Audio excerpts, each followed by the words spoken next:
كل فيديو ده للحكومة المصرية عشان يعرفوا ازاي يعملوا بنية تحتية، انهم واضح مش بيبعتوا حد في امريكا يتعلم يعني. اوكي، كسل او يا اما ما عندهمش ذكاء انهم يفهموا يعني. اوكي، اولا المواسير بتكون بالطريقة دي كلها فخار، دي اللي بتتحط في الارض من تحت، يقعد يحفر كده. تعالى اوريكم ازاي بيعملوها. اوكي، كل المواسير دي اللي هي بتاعت المجاري، مش المية، المجاري. اوكي، تتغير كل 10 سنين او 5 سنين، لازم. ده قانون، لازم تتغير. عشان طلعوا القديم هيحطوا جديد، وعاملين حفرة كبيرة قوي كده. بص، شايفين الحفرة شكلها ايه؟ وجهاز اسمه الكات، الحفار. تمام، الحفار ده يشيل كل حاجة، يقعد يحفر ويحطوا ايه المواسير. يبدأ من هناك خالص، شايفين، ويمتد. العمر الافتراضي بتاعها عالي جدا، ما بتعملش تسيب في المية يعني، ليك مش بتخر. تمام، مواسير المية بقى بتكون كلها بلاستيك. مواسير المية كلها بلاستيك، مش حديد والتخلف اللي كان اللي عندنا في مصر ده. اوكي، لان معروف ان الحديد والكلام ده العمر الافتراضي بتاعه قصير وبيبوظ وبينفجر، بالتالي ما حدش بيستخدمه خالص. الحكايه دي بطلت يعني. اوكي، وهنا بيعملوا مشروع انهم يدخلوا مباني سكنيه او يعملوا مول. ده المشروع اللي هما بيعملوه هنا. ليه بقى؟ ناس اسالني، شايفين انتوا المحلات دي؟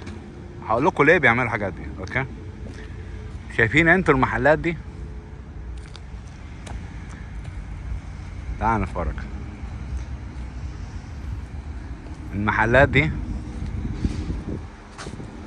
هانجري دوبو وسانتنج، ده محل في فلبيني. الناس عايزة تاكل اكل فلبيني اهو. اهو ممتاز اهو. ما اظنش ان في ناس في امريكا تعرف الموضوع ده كتير يعني. محل فلبيني للاكل حاجة نادرة شوية، بس على فكرة الاكل الفلبيني كويس، مش وحش. تمام، ممكن تاكله يعني، حلو. لهم طريقة حلوة في الاكل يعني. اوكي، انا اكلته عن نفسي. في حاجة اسمها كونغ فو تي، الشاي الصيني. الشاي الصيني ده صحي جدا، لو انت عايز تشربه للصحة تروح هنا. اوكي، وعندك هنا الاب بيبس، اللي هي الدخان اللي هو الصناعي. تمام، ومحل الضوافر والكلام ده. ليه انا بوريكم الكلام ده؟ لو تلاحظ المول هنا الحركة فيه مش جامدة قوي. طب هما يعملوا ايه عشان يشجعوا البيزنس؟ شوفوا يا جماعة، يعني البلد ازاي يعني بتخلي البيزنس يقف على رجليه. اوكي، لقوا ان هنا المحلات الحركة فيها بسيطة يعني، دي مش جامدة الحركة دي. اوكي، مش هي يعني تستاهل همها يعني. اوكي، بالتالي هتفكروا يعملوا ايه؟ يبنوا هنا عمارة. يبنوا هنا عمارة، مش مول. انا قلت مول، لا انا غلطان، اسف. عمارة. اوكي، عمارة يسكنوا ناس. اوكي، ويبيعوها او يأجروها. الناس اللي ساكنة هنا طبيعي جدا، عيال صغيرة زي الماشيين دول هيروحوا ياكلوا في المكان ده. اللي عايز يعمل ضوافرها، اللي عايز ياكل، اللي عايز يشرب شاي صيني، اللي عايز بالحاجات دي. وكل المحلات دي كلها هتتأجر، كلها. اول ما يرفعوا المبنى ده، المبنى ده بياخد وقت قد ايه؟ 7 شهور لحد ما ترفع. اوكي، 7 شهور بالظبط. اوكي، شايفين المحلات فاضية ازاي؟ اوكي، يعني دي بقى ايه؟ تاني جولة ميدانية بوريها لكم. اوكي، واحلى حاجة انا بوريكم من مكان العمل عشان تحسوا بالمجهود اللي هم بيعملوه، انهم يرفعوا من قيمة البلد. مش زي مصر كل حاجة مدينة ادارية ومدينة فقرية ماشي وبعيدة ومحدش بياخدها، واسعار غالية يعني. هنا الاسعار مش غالية قوي، خلي بالكم.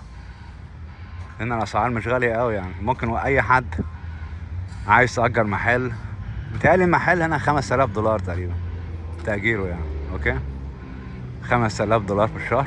اوكي، وكمان بيديك احيانا 3 شهور سماح، يعني ما تدفعش حاجه لحد ما البيزنس يقف. تخيلوا 3 شهور ما تدفعش لحد ما البيزنس بتاعك يقف، وبعد كده ادفع. اوكي اهو شايفين ده مطعم صيني اللي هناك ده، بيبيع تكيلة سوري بوريتو. بوريتو اوكي. وادي يا سيدي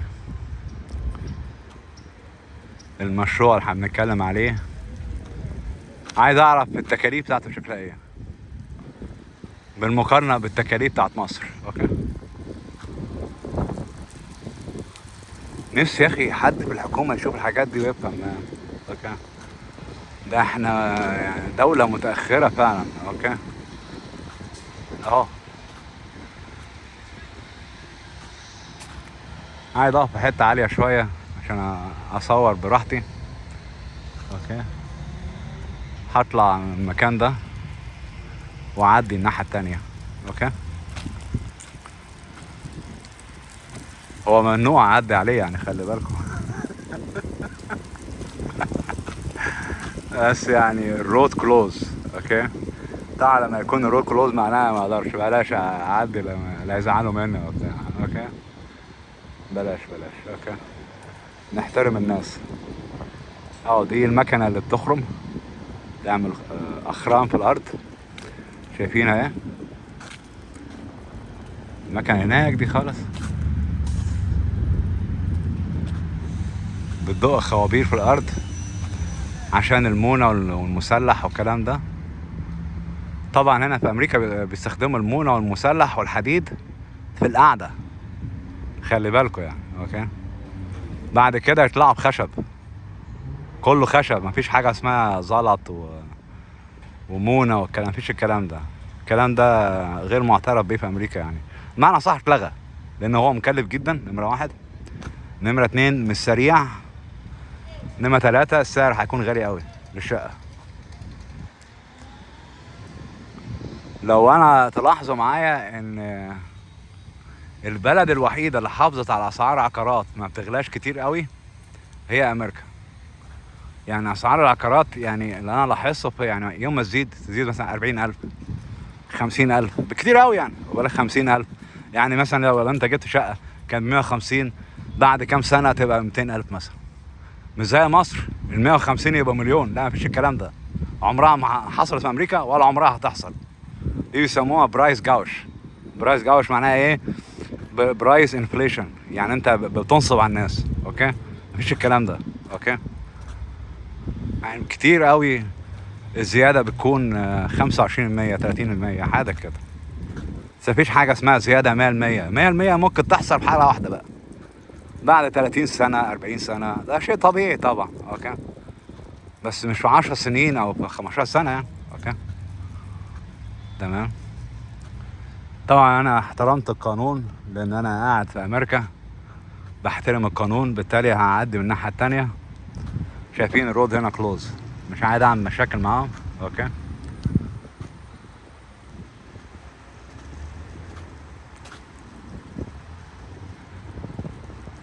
يا بخت اللي جاب محل. انا الحركة هنا هتزيد بالهبل، هيعملوا فلوس بالعبيط، ربنا يديهم. ماشي كده. هنا البنية التحتية لازم تتعمل وتتغير باستمرار. شايفين الخرطوم اللي هو المطاط ده كله مية، عبارة عن مية. بيستخدموا المية للبنى للرش والكلام ده. وهو بيستخدم المية، عمل كوبري صغير. الكوبري الصغير ده تعدي عليه العربيات. يعني العملية مش هبل يعني. اوكي يعني اقفل، لا هنرش المية واوسخ الدنيا. شفت نقطة مية بره؟ مفيش الكلام ده. تمام لان المية مطلوبة في المشاريع، لازم يكون معاك مية. اوكي بس. وطبعا يوم ما يعملوا المشروع ده هيطوروا ايه؟ الجانبين، يعني هيبنوا المبنى وفي نفس الوقت هيغيروا الرصيف وهيعملوا سفلتة للشارع، طبعا بموافقة البلدية. يعني موافقة البلدية، واخد بالك؟ يعني في حاجتين بتتعمل في وقت واحد. ومطعم تاني اهو اللي انا قلتلكوا عليه، ده مطعم هندي. ده فيه كمان سوشي. اوكي، لا ما اسف، مطعم اسف، المطعم ده يا جماعة صيني، سوشي اوكي، او ياباني اوكي سوري. بيبيع ستيك وبيبيع حاجات على الجريل، فراخ والكلام ده. اللي وراه بقى مطعم مكسيكي. تمام. انا عن نفسي يعني بصوا، يعني انا I don't really recommend تاكل اكل مكسيكي كتير، لان الاكل بتاعهم عبارة عن بقوليات بس، انتهت يعني مش صحي قوي الاكل بتاعهم. الاكل الصحي فعلا بس انا ما بحبوش، اللي هو الاكل الصيني اللي هو السوشي والكلام ده يعتبر صحة. يعني انت يعني عايز بتدور على اكل صحي كويس وسعر معقول، هو الاكل هنا الطبق يعمله $15 حاجة كده. تمام. ودي مباني الطلبة، مش عارف انا قبل كده مرة وريتها لكم ولا لا. ماشي، اكيد وريتها لكم. مباني الطلبة هنا. يعني ايه مباني الطلبة؟ يعني الجامعة بتأجر شقة، التلميذ بياخد قرض مدرسي ويدفعه فيما بعد ما اتخرج وبعد ما يلاقي شغل. يعني يدفعه مثلا بعد 6 سنين 7 سنين حاجة كده. تمام. من ضمن مزايا القرض ان هم يجيبوا لك شقة ويدفعوا الايجار فيها. يعني التلميذ يقعد على قفا البلد ببلاش، قاعد في افخم حتة بيتعلم ويسدد بعدين. انا ما قلتش ببلاش، يعني هيسدد بعدين بالاقساط. والقسط النسبة بتاعته كام الفايدة؟ 6% حاجة كده، ما يزيدش عن 6%. اوكي، مش زي مصر يعني. الجامعة الأمريكية يعني يا جماعة، يعني اللي بيحصل في مصر ده نكتة. في الدنيا جامعة أمريكية بتاعة الأغنياء، وهي المفروض أصلا ما تكونش للأغنياء، تكون لأي حد يعني. أوكي، بس إحنا عشان دولة متخلفة خليناها للأغنياء.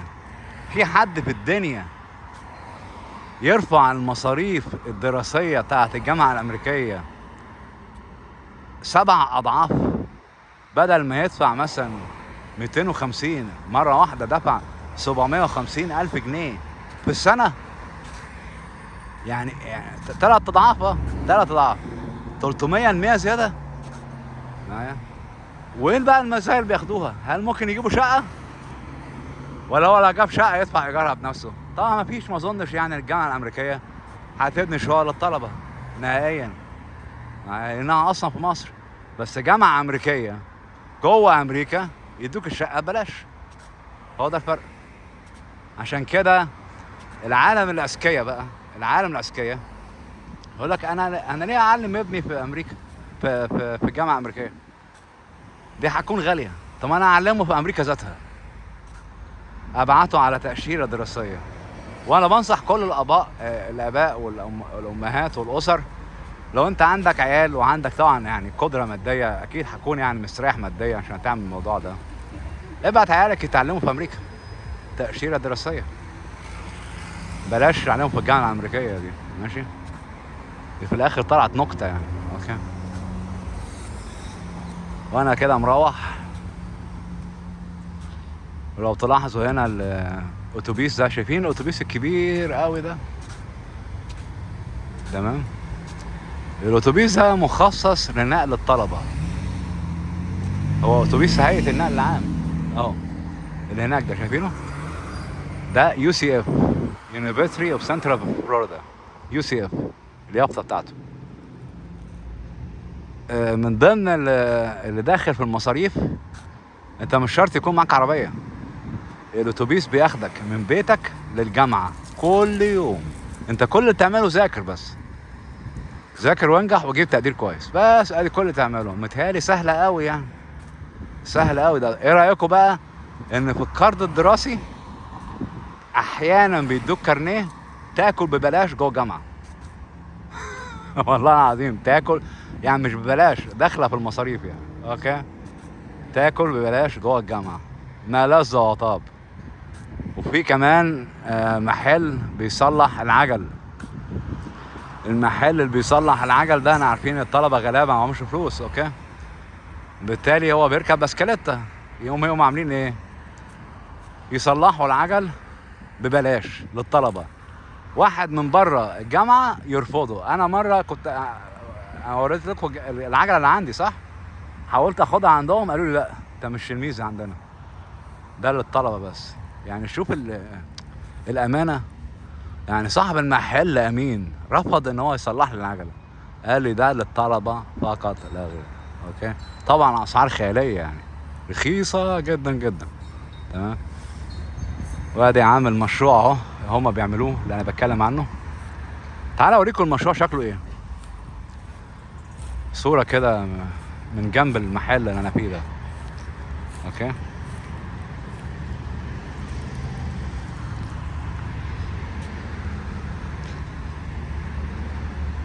انا قلت دي خوازيق، صح؟ عشان انا بشوفها من بعيد. ده في الواقع البتاع الطويله قوي دي بتنزل المونه، الخرسانه. تعال اوريها لكم. الخلاط اهو هناك، وفي شفاط يشفط منه اللي هو الاسمنت المسلح. طبعا اعلى جوده من الاسمنت، ويرموه في الاسطمبات الموجوده هنا. شايفين؟ خلاط واحد، خلاط اتنين. المدير اللي هو اللي اسمه الفورمر قاعد في العربيه بيتابع المشروع ده. بيعمل له $70,000 في السنه. وظيفته بس يتابع العمال ويتابع المشروع بس. طبعا العامل اللي شغال على الموضوع ده بيعمل له في اليوميه بتاعته الساعه $30، مش 20، لا 30. لان دي عماله فنيه من الطراز الاول، بالتالي يدفع لها فلوس كويسه، فلوس جامده يعني. اوكي. شايفين المونه شكلها ايه؟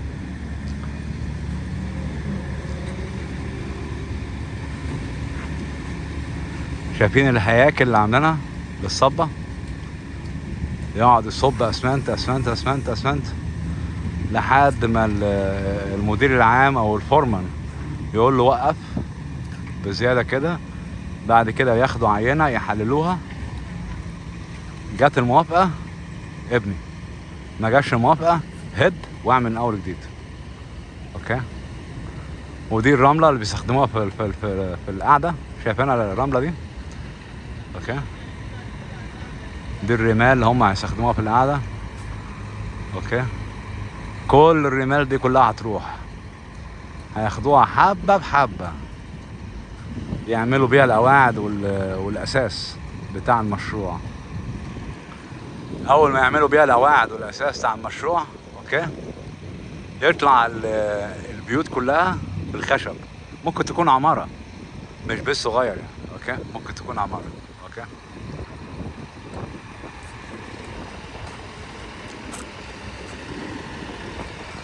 مش واحد يقول لك انا ما عنديش وقت اقرا دراسه الجدوى الاقتصاديه. اهو جدوى اقتصاديه يا معلم اهو. واحد بيبني مشروع جنب محلات واقفه، والمشروع اللي بيعمله ده للطلبه. شوف بقى كميه الجذب اللي انت تعملها للسياح والناس للشراء والبيع. وده هيفيد الدوله ليه؟ لانهم هيدفعوا ضرايب الشراء. بالتالي بتدخل ايراد للبلديه، بتدخل ايراد للبلد. يعني كله كسبان، وين وين سيتويشن. اوكي. بس لازم تعمل دراسه جدوى اقتصاديه، ولازم يكون عندك وقت وتقراها سيادتك. مفيش حاجه اسمها ما عندكش وقت. لو ما عندكش وقت عين واحد يقراها. اوكي.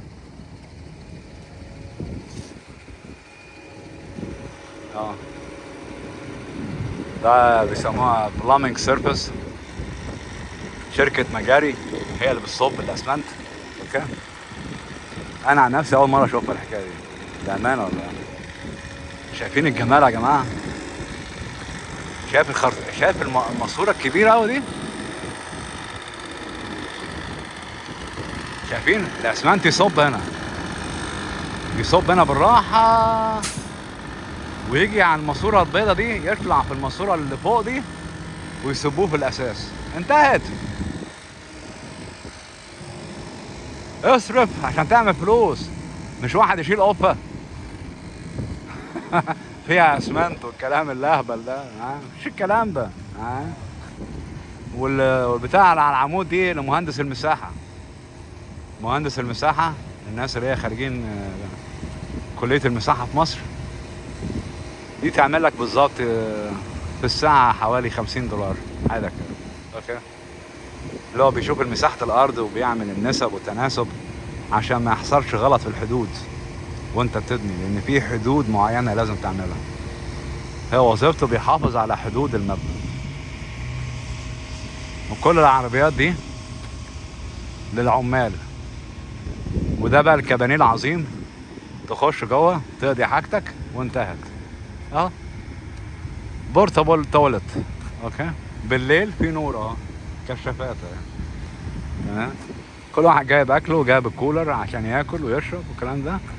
تشتغل ساعتين،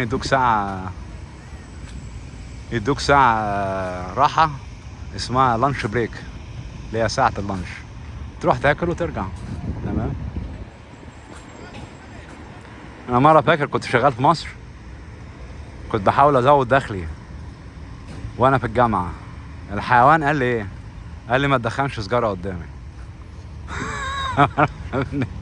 ابن الهرمة كان بيديني 3 جنيه في وقتها في اليوم. 3 جنيه يا جدعان. كنت شغال عتال في وقتها. تخيل طالب كلية تجارة يشتغل عتال. طبعا يعني لما لقيت الشغل البدني في مصر مش جايب همه، 3 جنيه مين يابا؟ هي بتجيب حاجة اصلا، خد بالك. قلت اشتغل حاجة كده في الحسابات. قال لي هيديني 80 جنيه في الشهر. طلع ايمان اهلي، شغل الصبح وبعد الظهر ومفيش فلوس خالص نهائيا. اوكي، وبيعاملنا كالحيوانات. وده في عوامل كتير خلتنا نسيب مصر، خلي بالكم. عوامل كتير خلتنا نسيب مصر، دي واحدة من العوامل يعني. اوكي، وده القفص الحديد بتاع القواعد بيتعمل. وبعد ما يصب القواعد بالاسمنت وكل حاجة وتاخد موافقة من المهندس، اوكي، يطلعوا من المبنى، هتلاقي بقى هنا كمية خشب بالهبل. خشب معالج غير قابل للحريق بالمناسبة يعني. اوكي، والبيوت في امريكا بالمناسبة يعني لو هي خشب، شغلت الاي سي التكييف ساعة تلج، شغلت المدفئ يعني، تمام، سخنة جدا يعني بتحتفظ بدرجة الحرارة. تمام. الشقق اللي هي التي لا تحتفظ بدرجة الحرارة، اللي هي مبنية من الطوب والزلط والكلام ده، دي تعبانة، دايما بتكون برد قوي وفي نفس الوقت حر قوي، واخد بالك. بالتالي مش كويسة يعني، والناس اشتكت منها. متهيألي وقفوا الموضوع ده في امريكا نهائيا يعني، غير المسموح بيه دلوقتي. اوكي، ودي بقى الاشجار لو عايز تتمشى، ودي الجامعة اللي هناك دي UCF. ايه رأيكم؟ مش منظر جميل؟ طب نكتفي بهذا القدر، والسلام عليكم ورحمة الله وبركاته.